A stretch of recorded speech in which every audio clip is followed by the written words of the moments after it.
Hello friends, Geetha ഗോവിന്ദത്തിൻ്റെ മറ്റൊരു എപ്പിസോഡിലേക്ക് എല്ലാവർക്കും സ്വാഗതം. അങ്ങനെ ഗീതു ഹോസ്പിറ്റലിൻ്റെ പുറത്തിരുന്ന് ഇങ്ങനെ പിണങ്ങിയിരിക്കുകയാണ്. അന്നേരം ഗോവിന്ദ് അങ്ങോട്ട് ചെന്നിട്ട്, എന്താ ഗീതു നിന്റെ പ്രശ്നം? കണ്ണേട്ടൻ എന്താ എന്നോട് പറയാനുള്ളത്, അത് പറ എന്ന് പറയണേ.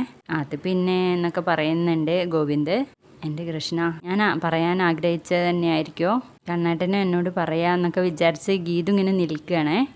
കിഷോറിൻ്റെ കാര്യത്തിലും രഞ്ജുവിനെ റൂമിൽ പൂട്ടിയിട്ടിരിക്കുന്നത് വരുണാണെന്ന കാര്യത്തിൽ ഞാൻ അങ്ങനെ വിഷമിക്കില്ലായിരുന്നു എന്ന് പറയുമ്പോൾ, ഇതായിരുന്നു എന്നോട് പറയാനുള്ളത്. പിന്നെ നീ എന്ത് വിചാരിച്ചു? ഞാൻ വേറെ എന്തെങ്കിലും പറയുന്ന? അല്ല, ഞാൻ ഇത് തന്നെ വിചാരിച്ചതെന്ന് പറയാം കേട്ടോ ഗീതു. അപ്പോൾ ഇതൊക്കെ ചെയ്തത് വരുണേട്ടനാണെന്ന് കണ്ണേട്ടന് ആദ്യം അറിയാമായിരുന്നോ?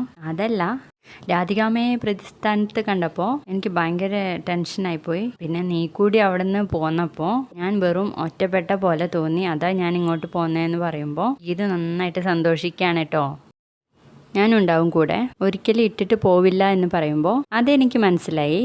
എന്ത് കോൺട്രാക്റ്റ് കഴിയുന്നത് വരെയാണോ എന്ന് ചോദിക്കാൻ കേട്ടോ ഗീതു. അപ്പോൾ ഗീതു ഇങ്ങനെ മനസ്സിൽ പറയുന്നുണ്ട്, ഇതൊരു ലൈഫ് ലോങ് എഗ്രിമെൻ്റ് ആക്കിക്കൂടെ നമുക്ക് എന്ന് പറയുന്നു. ആര് പറയാൻ, ഗോവിന്ദ് അതൊന്നും പറയുന്നില്ല കേട്ടോ. പറയുന്നത് ഇതാണ്, ഇനി ഞാൻ കോൺട്രാക്റ്റിനെ പറ്റിയിട്ട് നിന്നോടൊന്നും പറയില്ല, നിനക്കത് ഇഷ്ടമല്ല എന്ന് എനിക്ക് മനസ്സിലായി. കർണാടൻ എപ്പോഴും കോൺട്രാക്റ്റിനെ പറ്റിയിട്ട് പറയാറില്ലല്ലേ, അതുകൊണ്ടാണ് ഞാനിപ്പോൾ അങ്ങനെ പറഞ്ഞത് എന്ന് പറയാം കേട്ടോ ഗീതു. ഇനി കോൺട്രാക്റ്റ് എന്ന് അവസാനിപ്പിക്കണം എന്ന് തീരുമാനിക്കേണ്ടത് നീയാ എന്ന് പറയാം കേട്ടോ ഗോവിന്ദ്. ഓ, വെളുക്കാൻ തെച്ചത് പാണ്ടായോ എന്നിങ്ങനെ പറഞ്ഞു നിൽക്കുമ്പോൾ രാധികയുടെ ഫോൺ വരികയാണേ. അപ്പോൾ ഗീത് പറയുന്നുണ്ട്, ലൗഡ് സ്പീക്കറിലിട്. അതെന്തിനാ ഞാൻ എൻ്റെ അമ്മയോട് സംസാരിക്കുന്നത് നീ കേൾക്കുന്നത്? സ്പീക്കറിലിട്ടില്ലെങ്കിൽ ഞാൻ ഇങ്ങനെ ചലിച്ചോണ്ടേ ഇരിക്കും എന്ന് പറയണേ. നീ ചലിച്ചോണ്ടേ ഇരുന്നോ, എന്നാലും ഞാൻ ലൗഡ് സ്പീക്കറിൽ ഇടില്ല എന്നൊക്കെ പറഞ്ഞിട്ട് കുറച്ച് മദ്യപിച്ചിട്ടുള്ള ഒരു രീതിയിലാണ് കേട്ടോ രാധികയോട് സംസാരിക്കുന്നത്.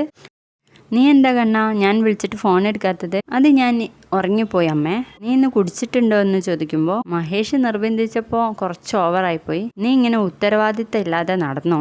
ഞാൻ എൻ്റെ കമ്പനിയെ പേരുദോഷം കേൾപ്പിക്കാൻ വേണ്ടിയിട്ട് ഒരു കാര്യവും ചെയ്യില്ല അമ്മേ, സോറി എന്ന് പറയണേട്ടോ. നിന്റെ കമ്പനിക്കല്ല പേരുദോഷം വരാൻ പോകുന്നത്, നിനക്കാണ്. ഇന്ന് രഞ്ജുവിൻ്റെ കൂടെ ഹോസ്പിറ്റലിലേക്കല്ലേ പോയത്? ഇവിടേക്ക് തന്നെയാണ് കിഷോറും പോയത്. അപ്പോൾ ഇന്ന് ബൈസ്റ്റാൻഡർ റൂമിൽ അവർ രണ്ടുപേരും ആയിരിക്കും എന്ന് പറയാം കേട്ടോ. ഇത് കേൾക്കുന്ന ഗീതു കണ്ണൊക്കെ ഇങ്ങനെ തുറിച്ച് ദേഷ്യം പിടിച്ചിങ്ങനെ കേട്ടോണ്ടിരിക്കുക കേട്ടോ. ഇനി അവളുമായിട്ടുള്ള ബന്ധം തുടരുന്നതിൽ ഒരർത്ഥവുമില്ല, അല്ലെങ്കിൽ വല്ലവരുടെയും കുഞ്ഞ് നിന്നെ അച്ഛാന്ന് വിളിക്കേണ്ടി വരും എന്ന് പറയുമ്പോൾ ഗീതു, ഇവരെ ഞാൻ ഇന്ന് എന്നൊക്കെ പറയുന്നുണ്ട്.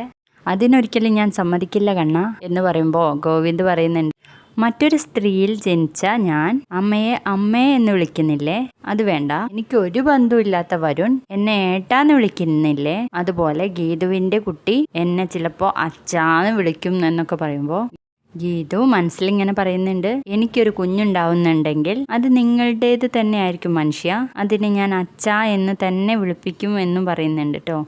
നിന്നെ എങ്ങാനും ആ കുഞ്ഞ് അച്ഛാന്ന് വിളിച്ചാൽ എന്ന് പറയുമ്പോൾ നമുക്ക് ഗീതുവിനെ നാട് കടത്താം, കാട്ടിലേക്ക് അയക്കാന്നൊക്കെ പറയണേ. ആ സമയം ഗീതു കടിക്കുന്നുണ്ട് കൈക്ക്, ആന്ന് പറയണേ. എന്താ കണ്ണാ എന്ന് ചോദിക്കുമ്പോൾ, അതെ അതൊരു കൊതു കടിച്ചതാന്നൊക്കെ പറയാൻ കേട്ടോ. ഗീതുവിനെ അവളെ വേഗം ഡിവോഴ്സ് ചെയ്യണം എന്ന് പറയുമ്പോൾ ഗോവിന്ദ് പറയുന്നുണ്ട്, അതിന് നമ്മുടെ കയ്യിൽ കിഷോറിനെയും അവളെയും കൊടുക്കാനുള്ള തെളിവുകളൊന്നും ഇല്ലല്ലോ എന്ന് പറയുമ്പോൾ അതിനുള്ള ശ്രമത്തിലാണ് ഞാൻ. പെട്ടെന്ന് തന്നെ തെളിവുകളൊക്കെ കിട്ടും, നല്ല ഫിറ്റിലല്ലേ, നീ ഉറങ്ങിക്കോ എന്ന് പറയാൻ കേട്ടോ.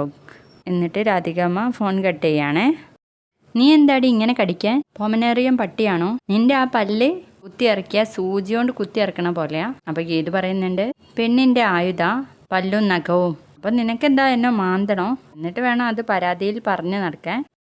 അങ്ങനെ മാന്തി മുളക് പൊടി തേക്കേണ്ടത് കണ്ണേട്ടൻ്റെ രാധികാമ്മയ. അവരെന്നെക്കുറിച്ച് എന്തൊക്കെയാ പറഞ്ഞത്? ഞാൻ ഇന്ന് അവരെ കൊല്ലും എന്ന് പറയുമ്പോൾ ഗോവിന്ദ് പറയുന്നുണ്ട്, എനിക്കത് കേട്ടപ്പോൾ സഹിക്കാൻ പറ്റിയില്ല എന്ന് പറയുമ്പോൾ, അത് തന്നെയല്ല മനുഷ്യ ഞാൻ പറഞ്ഞത്, ഇന്ന് ഞാൻ അവരെ കൊല്ലും എന്ന് പറഞ്ഞിട്ട് ഗീത അവിടെ നിന്ന് എണീറ്റ് പോവാൻ കേട്ടോ. ഗീതു നിക്ക് എന്ന് പറഞ്ഞിട്ട് ഗോവിന്ദ് അവിടെ പിടിച്ചിരുത്താണേ. കൊല്ലുന്നത് ഒന്നിനും ഒരു പരിഹാരമല്ല ഗീതു. നീ അവരെ കൊന്നു കഴിഞ്ഞാൽ മരുമകളുടെ അവിഹിതം കണ്ടുപിടിച്ചിട്ട് അമ്മായിയമ്മയെ മരുമകൾ കൊന്നു എന്നായിരിക്കും മീഡിയക്കാരെ എഴുതുന്നത് എന്ന് പറയുമ്പോൾ ഗീത ഒന്ന് അടങ്ങുന്നുണ്ട്. എന്നാൽ പിന്നെ കൊല്ലണ്ട, കയ്യും കാലും തല്ലി ഓടിക്കുക എന്ന് പറയണേ. എൻ്റെ ഗീതു അതൊന്നിനും പരിഹാരമല്ല. കിഷോറിനെ വെച്ച് തെളിവുണ്ടാക്കാനാണ് രാധികാമ്മയുടെ ശ്രമം. അത് നമുക്ക് പൊളിച്ചാൽ പോരെ? അതെങ്ങനെ നമ്മൾ പൊളിക്കും കണ്ണേട്ട എന്ന് ചോദിക്കും. പിന്നെ അവർ പ്ലാനുകളൊക്കെ ഇങ്ങനെ പറയുന്നുണ്ട് കേട്ടോ. തുടർന്ന് ഗീതു അജാസിന്റെ കൂടെ കാറിൽ ഇങ്ങനെ പോയിക്കൊണ്ടിരിക്കുമ്പോൾ അജാസിക്ക ലക്ഷണം കണ്ടിട്ട് നിങ്ങളുടെ അളിയൻ രാധികാമ്മയുടെ നീരാളി കൈകളിൽ നിന്ന് രക്ഷപ്പെടുമെന്നാ തോന്നുന്നത് എന്ന് പറയുമ്പോൾ അത് വെറും തോന്നൽ മാത്രാ പെങ്ങളെ. രാധികാമ്മ ഒരു കത്തി എടുത്തു കൊണ്ടുവന്ന് ഗോവിന്ദ് സാറിന്റെ നെഞ്ചത്ത് കുത്തി ഇറക്കിയാലും അത് രാധികാമ്മ അല്ല എന്നേ ഗോവിന്ദ് സാർ പറയൂ എന്ന് പറയാൻ കേട്ടോ അജാസ്. അങ്ങനെ തന്നെയാണ് രാധികാമ്മയ്ക്കും ഗോവിന്ദ് സാറിനെ കഴിഞ്ഞിട്ടേ ഉള്ളൂ വരുൺ എന്ന് പറയാൻ കേട്ടോ. കത്തിയെടുത്ത് കൊല്ലാനുള്ള സ്നേഹമായിരിക്കും അല്ലേ. അങ്ങനെ സ്നേഹമുള്ള മകനെ കൊല്ലാൻ ശ്രമിക്കുന്ന ഒരു വീഡിയോ എൻ്റെ കയ്യിലുണ്ടെന്ന് പറയാൻ കേട്ടോ. ഇതു ചോറൂട്ടിയ കൈകൾ തന്നെ കഴുത്ത് ഞെരിക്കാൻ പോകുന്നു എന്നറിഞ്ഞാൽ എന്താ ചെയ്യുക? ഞാൻ ഗോവിന്ദ് സാറിനെ സഹായിക്കുന്നു എന്നറിഞ്ഞപ്പോൾ അവരെൻ്റെ നേരെ തിരിഞ്ഞതാ. അങ്ങനെയുള്ള അവരെ ഞാൻ വിശ്വസിക്കുമോ എന്നൊക്കെ ചോദിക്കാൻ കേട്ടോ അജാസ്. ഞാനിതൊന്നും വിശ്വസിക്കില്ല. ഇനി വിശ്വസിക്കണമെങ്കിൽ തന്നെ എല്ലാം എന്നോട് പറ എന്ന് പറയാൻ കേട്ടോ. ഇതിൽ കൂടുതൽ എനിക്കൊന്നും പറയാനില്ല. നിങ്ങൾക്ക് ഇതേക്കുറിച്ച് അറിയണമെങ്കിൽ ഞാൻ വലിയൊരു ക്ലൂ തന്നിട്ടുണ്ട്. ഒന്നും കണ്ടുപിടിച്ചില്ലെങ്കിലും എല്ലാം ഞാൻ കണ്ടുപിടിച്ചോളും എന്ന് വീമ്പിളക്കണ ആളല്ലേ. ഇതെങ്കിലും ഒന്ന് കണ്ടുപിടിക്ക് എൻ്റെ പെങ്ങളെ എന്ന് പറയാൻ കേട്ടോ അജാസ്. എടാ എന്ന് പറഞ്ഞിട്ട് നിൽക്കാണ് നമ്മുടെ ഗീതു. വീഡിയോ ഇഷ്ടപ്പെട്ടാൽ ലൈക്ക് ചെയ്യണം, സബ്സ്ക്രൈബ് ചെയ്യണേ.